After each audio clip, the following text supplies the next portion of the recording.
وہ چاہے تقریروں کے ہوں، گالم گلوچ کے ہوں، وہ ساری چیزیں کہ اب وہی نہیں ختم ہو رہے، ضمانتیں اور یہ ہے وہ ہے. تو وہ جو ٹرائل ہوتا ہے نا، اس کو منطقی انجام تک پہنچنا ہوتا ہے، چاہے جھوٹی ایف آئی آر ہو یا سچی ایف آئی آر ہو. تو یہ بہت بڑی بریکنگ نیوز ہے جو ہم آپ کو آرام سے بتا رہے ہیں کہ اب اونٹ پہاڑ کے نیچے آ گیا ہے. یہ کل سے ٹرائل شروع ہو جائے گا، اور ٹرائل شروع ہو جائے تو پھر ضمانتیں بھی نہیں ہوتی. ٹرائل شروع ہو جائے تو وہ پھر منطقی انجام تک پہنچتا ہے، زیرو پہ یا جدھر بھی سزا ہونی ہوتی ہے. ٹھیک ہے، تو یہ لازمی چیزیں ہیں. اس کے اوپر گورنمنٹ جو ہے نا، پچھلی گورنمنٹ نے بھی توجہ نہیں دی. شہباز شریف کی گورنمنٹ کو ہم کہتے رہے کہ بھئی یہ اپنا جو ایف آئی آریں ہوئی ہیں اس کو منطقی انجام تک پہنچاؤ. ایک ایف آئی آر ہوتی ہے تو وہ چاہے ختم ہو یا نہ ہو. انہوں نے کیا کیا، کھوسا صاحب نے سائفر والا کیس لگا ہوا تھا. ایک اور دیکھیں، عمرانڈوز جج ہونے کی ایک اور نشانی آپ کو بتا دیں. سائفر والے کیس میں ضمانت لگی ہوئی تھی، تو وہ عمران خان کے جو وکیل ہے لطیف کھوسا صاحب، تو انہوں نے کہا جی کہ ان کو بلکہ لقمہ دیا گیا، لقمہ، کہ تم ضمانتیں لینے آئے ہو، وہ کیس ہی ختم کراؤ. تو وہ جناب اسے ہم کہتے ہیں کویشمنٹ آف ایف آئی آر، اخراج مقدمہ کا کیس، پٹیشن، اسے کہتے ہیں کویشمنٹ آف ایف آئی آر. وہ اخراج مقدمہ میں اسی کو تبدیل کر دیا گیا ہے. یہ بھی بہت بڑی زیادتی ہے. یہ آپ کو میں جو بار بار ایک ویڈیو بنا رہا ہوں کہ جسٹس عامر فاروق کو یہ گالیاں بھی دیتے ہیں اور کیس بھی اسی کے پاس لگواتے ہیں. یہ کیا ماجرا ہے؟ اتو رولا پائی جاؤ تے وچوں کھائی جاؤ، یہ والا سلسلہ چل رہا ہے. تو برائے مہربانی اس کے اوپر سارے لوگ توجہ دیں. سارے ریلیف ان کو ادھر سے مل رہے ہیں. پہلے جو 3 سال سزا ہوئی تھی عمران خان کو توشخانہ کیس میں، اس کی ضمانت بھی وہاں سے ہوئی، جیل میں منتقلی بھی وہاں سے ہوئی، کھانے پینے کی ملاقاتوں بھی وہاں سے ہوئی، اور یہ سارے کیس عامر فاروق صاحب اپنے پاس رکھتے ہیں. کیوں بھائی؟ جب تمہیں وہ گالیاں دے رہے ہیں تو تمہارا اختیار ہے، تم اس وقت چیف جسٹس ہو، تم اپنے پاس کیوں رکھتے ہو کیس؟ یہ افسوس ہے، مجھے اس کا بڑا افسوس ہے کہ اس طریقے سے یہ جو ہے نا ساری چیزیں چل رہی ہیں جو نہیں چلنی چاہیے. ٹھیک ہے، تو یہ میں آپ کو یہ بتانا چاہ رہا ہوں کہ یہ نورہ کشتی جو ہے اس کے اوپر توجہ دی جائے، اور یہ وہ وہاں سے اس کو ریلیف مل رہے ہیں، اور وہاں سے یہ نعرے بازی کر رہے ہیں. عدالت کے اندر بھی آپ کو پتہ ہے انہوں نے نعرے بازی کی تھی کہ جناب یہ، اور عمران نے خود کہا تھا کہ یہ ڈکٹیشن لیتا ہے جو عامر فاروق ہے. تو اس حوالے سے عامر فاروق صاحب بھی غلط کر رہے ہیں جو چیف جسٹس ہیں، اور پی ٹی آئی والے تو اوپر سے یہ کر رہے ہیں، سارا کچھ کر رہے ہیں. یہ ناقابل قبول ہے. اس کے اوپر توجہ دی جانی چاہیے. کون توجہ دے گا؟ شہباز شریف دے گا؟ نہیں، وہ نہیں دیں گے. یہ تو بیان ہی آج کل نہیں دے رہے، ان کو اپنی وہ پڑی ہوئی ہوتی ہے. جیسے شہباز شریف ایک دن آیا، دوسرے دن چلا گیا، تو چیمے گوئیاں تو ہونی ہیں، چیمے گوئیاں تو ہونی ہے نا لازمی، کہ سر جی ایک دن لندن، یہ کوئی یہاں سے لاہور سے پتوں کی تو نہیں نہ گیا، لاہور سے لندن گیا ہے، تو دوسرے دن یہ لندن چلے گئے، 100 باتیں ہوئیں، سارا کچھ ہوا. ٹھیک ہے، اب نواز شریف صاحب تو 21 تاریخ کو آ رہے ہیں، یہ ہم آپ کو بتا دیں.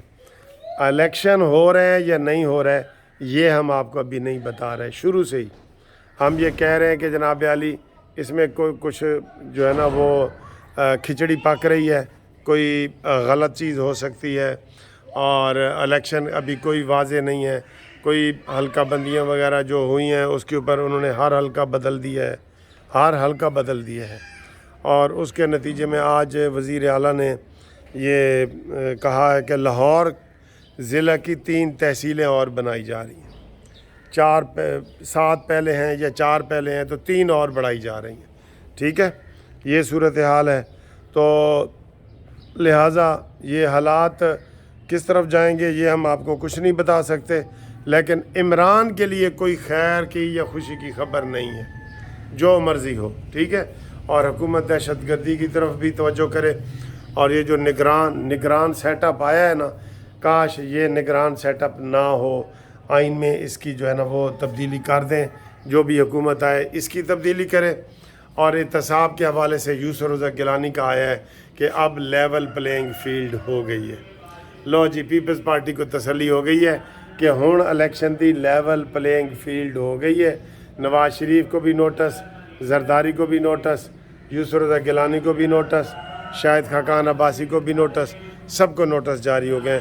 تو اب میرا خیال ہے یہ وہ چاہ رہے تھے، اب لیول پلینگ فیلڈ ہو گئی ہے جی. ٹھیک ہے، باقی انشاءاللہ تعالی اگلی ویڈیو میں. تو خدا حافظ.